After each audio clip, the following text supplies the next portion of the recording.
In the final desperate days of World War II, Nazi Germany buried secrets so terrifying they still shock historians today. Hidden vaults stuffed with stolen gold, abandoned super weapons that could have changed everything, secret cities carved deep into mountains. Every discovery rips open a new nightmare and reveals the brutal extent of a regime obsessed with power at any cost. Stay with us as we count down the 20 most disturbing Nazi Germany discoveries from World War II. Number 20. Hitler's Ukrainian bunker. Deep in a pine forest near Vinnytsia in Ukraine lies one of Nazi Germany's most chilling World War II relics. They called it the Werewolf Complex. It was Adolf Hitler's easternmost military headquarters and one of the most secretive locations of the entire war.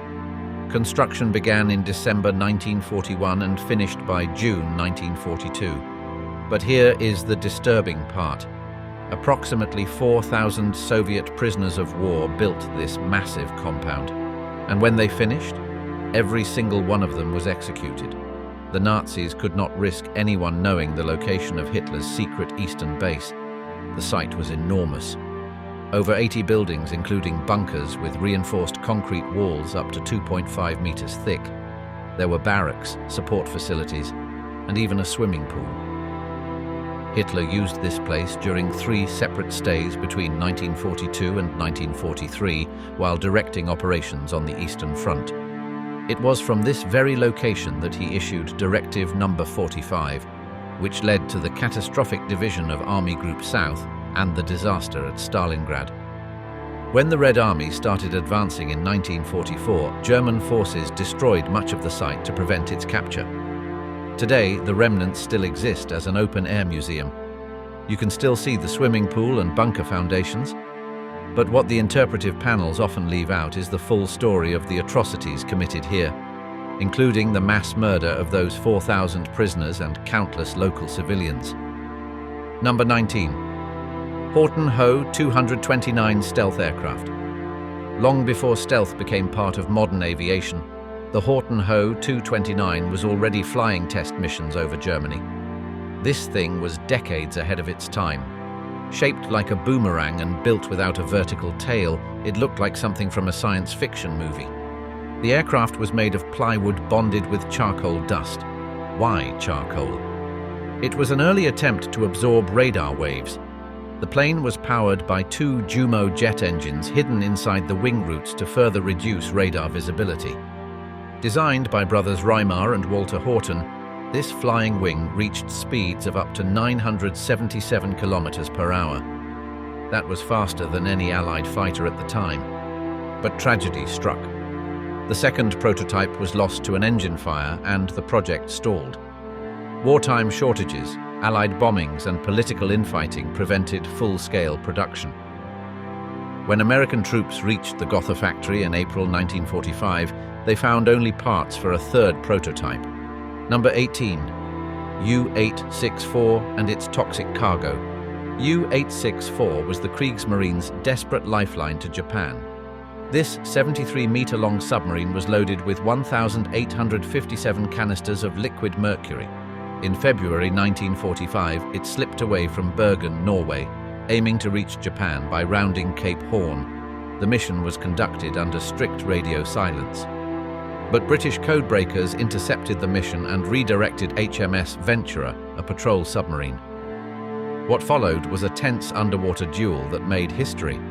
Ventura executed the world's first ever submerged versus submerged kill. After carefully calculating 4 firing solutions, Lieutenant James Launders launched his torpedoes. 14 minutes later, U-864 broke apart and sank to the seafloor more than 150 meters deep off the coast of Fedje in Norway.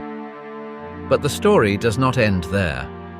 Over the decades, the mercury canisters corroded and began leaking. Toxic metals seeped into seabed sediments and entered the marine food chain. Norwegian scientists detected elevated mercury levels in cod and crab, prompting fishing bans in the surrounding area.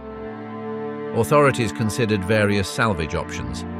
Cutting up the wreck risked releasing dangerous mercury droplets, so they chose encapsulation instead. By 2026, a sarcophagus of gravel and concrete is expected to entomb the wreck along with its 60,000 kilograms of mercury. Environmental monitors continue to track the site today, reminding us that the dangers of war do not end with the last explosion. They can linger for generations. Number 17. Hidden art in the Altersee salt mine. As the Third Reich collapsed, convoys loaded with Europe's greatest artworks wound their way into the Altersee salt mine, hidden deep in Austria's Dachstein Alps. The tunnels became a secret vault for some of the most priceless masterpieces in human history. We are talking about Vermeer's The Art of Painting, Michelangelo's Bruges Madonna, the Ghent altarpiece, thousands of other masterpieces looted from museums and Jewish collectors across Europe. The mine offered cool, stable conditions perfect for preservation, but it also posed dangers. Salt dust and damp air threatened the canvases while forced laborers worked under brutal conditions to build wooden storage racks and stack crates. Even more ominously, the Nazis wired the chambers with explosives. They were ready to destroy everything if the Allies advanced too close. In early 1945, SS officers ordered the destruction of what they called degenerate art. But local miners risked their lives to save these treasures. They quietly redirected the charges and disabled fuses to protect the works. On May 8th, United States Monuments men arrived with floodlights. Inside they found masterpieces wrapped in rugs, explosives diffused, and index cards detailing each item's origin. Over the following months, more than 1.2 million objects were recovered, cleaned, and sent to restitution centers. Many rightful owners never returned, leaving museums to care for the orphaned treasures. Today, the mine's chambers host guided tours marking the places once filled by the world's stolen art. Number 16. The Walbrzych gold train. Rumors of a Nazi gold train still echo beneath the hills of Walbrzych in Poland like distant thunder. According to eyewitnesses, an armored locomotive loaded with Reichsbank gold, stolen jewelry, and priceless art vanished into tunnels while fleeing the advancing Red Army. After the war, Soviet engineers sealed off many of the mine entrances. This only fueled legends of booby-trapped tracks and poison gas defenses. The myth flared to life again in 2015 when two treasure hunters filed a legal claim. Ground-penetrating radar scans had revealed a long metallic anomaly near kilometer 65 of the Wrocław-Walbrzych rail line. Excavators dug exploratory shafts, but only uncovered natural rock layers and old mining debris. Historians point to freight records showing that valuables left nearby Breslau by road, not rail. No train manifests have ever been found. Still, the mystery refuses to die. Local tourism thrives on the legend. Souvenir shops sell Goldzug mugs and hotels host nightly talks about the lost train. Whether the gold train is real or just a myth, it has become one of World War II's most tantalizing unsolved mysteries. Number 15. Stolen valuables in Frankfurt. Frankfurt's quiet, leafy streets once hid another front in the Nazi regime's machinery of plunder. This was the systematic theft of personal gold, jewelry, and family heirlooms from Jewish citizens. Nazi tax offices forced people to declare their valuables. These items were then funneled into Reich vaults or sold abroad for foreign currency. By 1945, tons of rings, coins, and dental gold lay stashed in basements and air raid bunkers beneath the Hauptwache. When United States Third Army troops entered the city, they formed specialist recovery teams equipped with interrogation files and magnetometers. In a collapsed tram tunnel, they uncovered crates marked Melma. This was the code name for looted bullion. The crates were stacked beside safes already cracked open by fleeing officials. Inventories detailed engraved wedding watches, silver kiddush cups, and gold teeth torn from victims in the camps. Restitution proved nearly impossible. Family records were destroyed. Survivors were scattered across the globe. Many heirs did not even know these objects still existed. Though Allied officials published recovery notices, thousands of items remained unclaimed and were eventually sold to fund post-war relief. Today, museums display selected pieces alongside carefully reconstructed genealogies, offering visitors a stark view of not just glittering metal but the lives it once represented. Number 14. Haigerloch Reactor Cave. In 1944, Nazi physicists built a secret laboratory beneath a brewery in Haigerloch.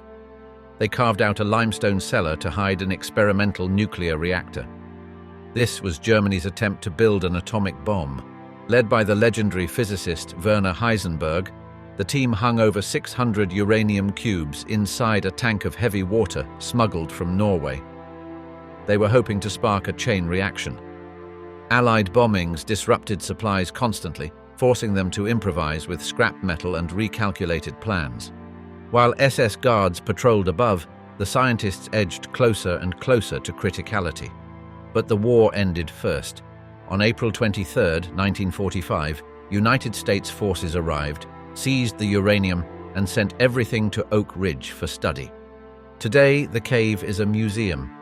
Visitors peer through glass at a life-sized replica of the reactor lit in blue to mimic the nuclear glow that never came. The floor still echoes with footsteps, serving as reminders of a race for the atom that Nazi Germany ultimately lost.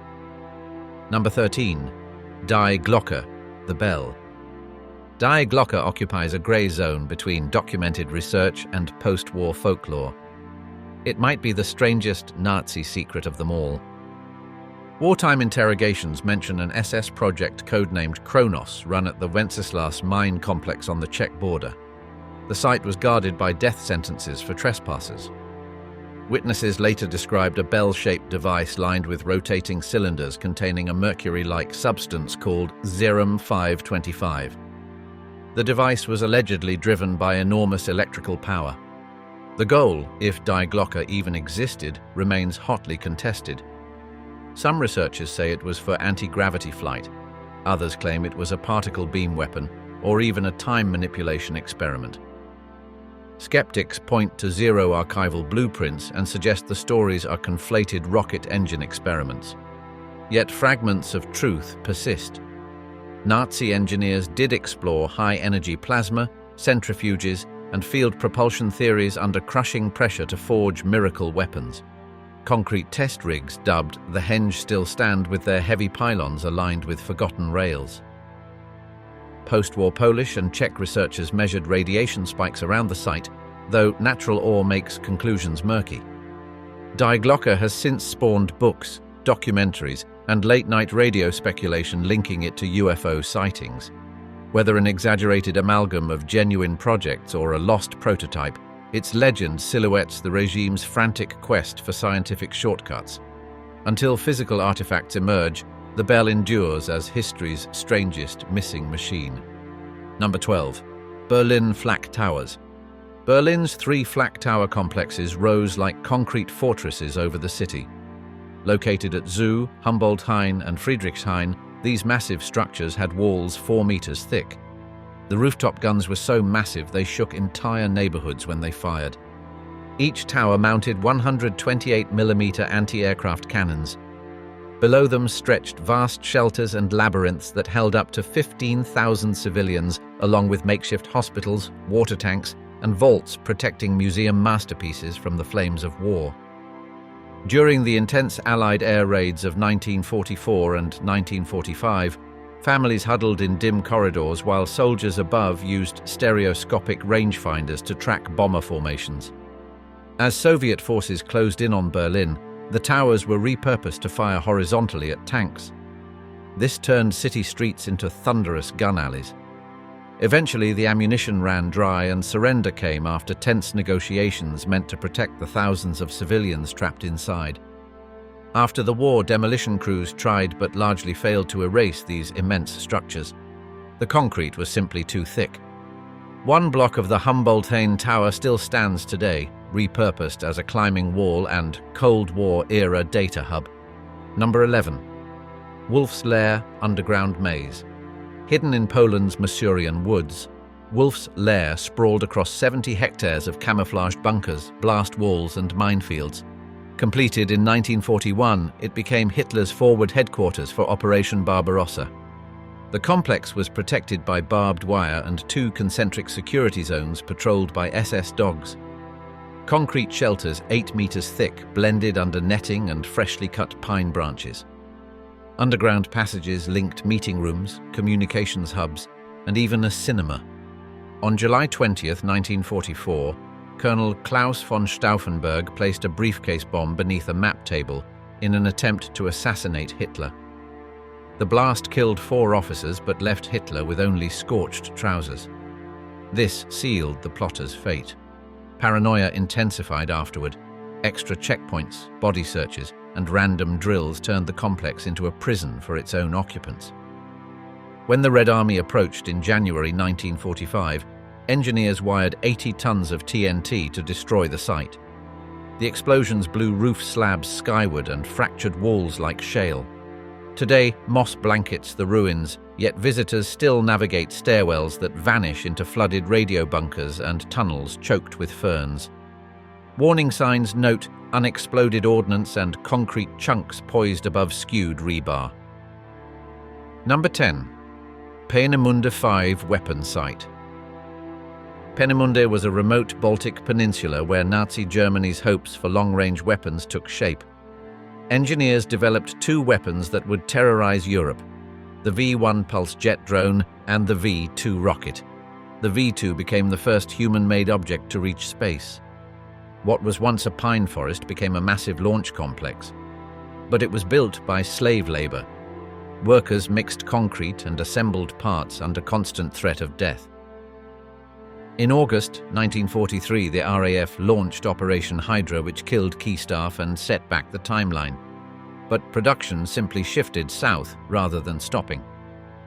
By 1944, V-1S were buzzing toward London and Antwerp, while V-2S soared silently above the clouds. These weapons caused death and destruction, but ultimately not enough to turn the tide of war.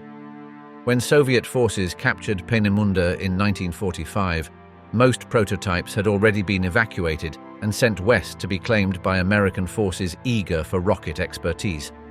Today, the site's broken bunkers and rusted gantry tracks remain as a silent testament to both the birth of spaceflight and the horrors of war. The same technology that killed thousands would eventually take humanity to the moon. Number 9. Channel Islands Bunkers. The Channel Islands of Guernsey, Jersey, Alderney and Sark were Hitler's trophies. These were outposts of the Third Reich planted on British soil. From 1940, Organisation Tot imported slave labour to carve coastal cliffs into fortresses. Concrete poured day and night, forming walls 2 meters thick to shelter artillery aimed at Allied shipping. Radar bunkers bristled with aerials. Ammunition rooms held tens of thousands of shells. Underground hospitals sat 30 meters below the surface. German garrisons lived relatively comfortable lives while the laborers starved on beet pulp and slept on bare rock. When D-Day bypassed the islands, the defenses became stranded. Cut off from supplies, soldiers ate horse fodder and bartered weapons for potatoes with locals. British forces liberated the archipelago on May 9, 1945. They found tunnels stuffed with expired rations and coastal guns pointing at empty seas. Today, historians map remaining positions using LiDAR and old notebooks, while volunteers restore searchlight shelters into museums. Wet ceilings still drip brine onto rusting bunk beds, preserving the claustrophobic atmosphere of a fortress that never fired its big guns in anger, yet consumed untold human toil. Number 8. Thuringia Mystery Tunnels. Central Thuringia is riddled with mysterious tunnels carved into the hills during the final years of the war. Known by cryptic codenames like Est-3 and Jonestoll, these underground sites drew Allied attention when reconnaissance planes spotted rail tracks disappearing into mountainsides. Bombing raids never revealed what was hidden below. Locals remember lines of prisoners marching under guard, hauling cement and equipment into freshly blasted caverns. When American and Soviet forces arrived, they found a maze of unfinished galleries, ventilation shafts, massive transformer rooms, and chambers so large they could fit entire trains. No clear plans survived. Guards gave conflicting stories. Some claimed it was meant to be a secret Führer headquarters. Others mentioned weapons research or even atomic experiments. During the Cold War, East German troops sealed off many of the entrances and repurposed the site for weapons storage, adding to the mystery. Today, LiDAR scans show several kilometers of tunnels still uncharted. Access is made difficult by toxic dust and the risk of leftover explosives. Urban explorers sometimes return with rusted rail cars, fragments of concentration camp cutlery, and old ceramic parts. These are small clues to a massive project abandoned just before completion. Historians still debate its purpose, but the scale alone shows how much the Nazis invested in secrecy. Number 7. Hart's subterranean munitions. By 1944, Allied bombers were destroying German factories faster than they could be rebuilt. In response, the Nazi regime moved key production sites underground. Deep inside the Harz Mountains, prisoners from Buchenwald concentration camp were forced to dig more than 20 kilometers of tunnels. Working by the dim light of lanterns, they laid tracks, installed heavy presses, and pulled cables through choking dust. Cave-ins were common, and entire crews were sometimes buried alive. Despite the brutal conditions, the tunnels produced everything from rifle barrels and panzer components to the sleek fuselages of Me-262 jets. To drive output higher, SS guards tied food rations to quotas. Those who did not meet targets simply went hungry. Exhausted workers were replaced weekly. The turnover was staggering. When American troops arrived in April 1945, they found a disturbing scene of horror. Unfinished weapons, crates of rockets, and thousands of bodies stacked like discarded materials. United States engineers destroyed the remaining explosives, but even today, stray ammunition still washes up after heavy rains. The Harz tunnels remain sealed off, contaminated by toxic dust and unexploded bombs. They stand as a buried graveyard, both for the weapons built inside and the workers who never left. Number 6. The Amber Room. The Amber Room dazzled 18th century Europe with walls paneled in fossilized amber, gold leaf, and shimmering mirrors. Gifted by King Frederick I of Prussia to Russia's Peter the Great, it was installed in the Catherine Palace near St. Petersburg. Crowds called it the eighth wonder of the world. When German troops stormed the Soviet Union in 1941, curators tried desperately to hide the panels behind wallpaper. But Nazi art squads quickly dismantled them, loaded 27 crates onto railcars, and reassembled the chamber inside Königsberg Castle. As Allied bombs pounded the city in 1945, the treasure vanished. Some witnesses spoke of a last-minute convoy toward mines in the Ural Mountains. Others recalled a Baltic freighter that was later torpedoed offshore. Post-war investigators followed clues into flooded tunnels, collapsed cellars, and sunken wrecks. They found only splinters or nothing at all. Rumors of lethal booby traps and sudden deaths among seekers gave birth to tales of a curse. In 2003, Russia unveiled a painstaking replica, but the genuine panels remain missing. Treasure hunters, journalists, and museums keep searching. They remain convinced the original room still lies entombed somewhere beneath rubble, mud, or seawater, waiting to blind the world with its golden glow again. Number 5. The Riese Complex. Deep beneath Poland's Al Mountains lies Riese. The name means giant in German. It is a vast network of tunnels and chambers carved into solid rock by concentration camp prisoners between 1943 and 1945. The SS imagined it as an underground city, a hidden base for Hitler, factories for secret weapons, bunkers safe from Allied bombs. Day and night, prisoners worked with pneumatic drills and dynamite, clearing rubble for little more than thin soup and scraps of bread. Around 5,000 people died in these tunnels. Their bodies were either sent to crematoria or buried behind newly built walls. Some rooms were reinforced with concrete, but most remained rough stone when the Soviets closed in. German guards blew up entrances and left behind rails, machines, and crates still stamped with the Reich eagle.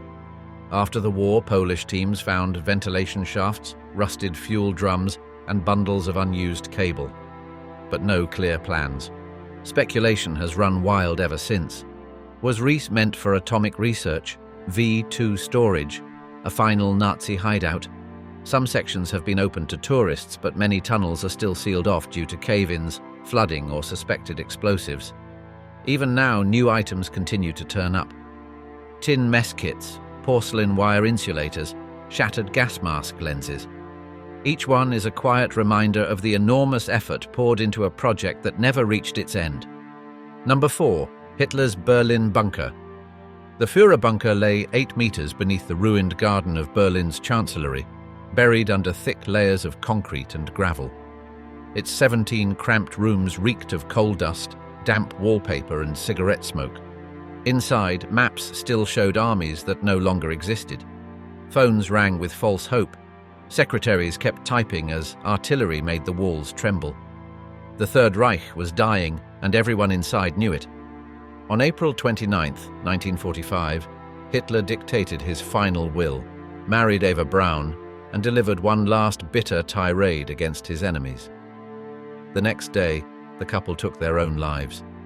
Staff carried their bodies outside, doused them in petrol, and set them on fire under the cold spring rain.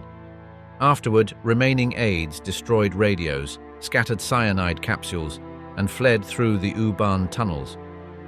Soviet troops arrived on May 2nd. They broke into lockers and took photos of charred furniture and a blood-stained sofa. In the post-war years, the chancellery ruins were bulldozed. Lower levels were flooded to prevent the site from becoming a shrine. Today, only a simple sign and a quiet parking lot mark the location. Yet nearly every walking tour stops here, drawn by the eerie weight of what once stood below. In the 1990s, cameras lowered through drain pipes revealed still intact rooms with rusty bed frames. The bunker where the Nazi nightmare finally ended. Number 3. Merker's salt mine treasure. In April 1945, soldiers of the United States 91st Infantry Division followed tips into the Merker's potassium salt mine near the Werra River. They descended 2,000 feet below ground. When they broke into Chamber 8, they froze in disbelief. Wooden crates were crammed with Reichsbank gold bars. Sacks spilled American dollars, Swiss francs, and British pounds.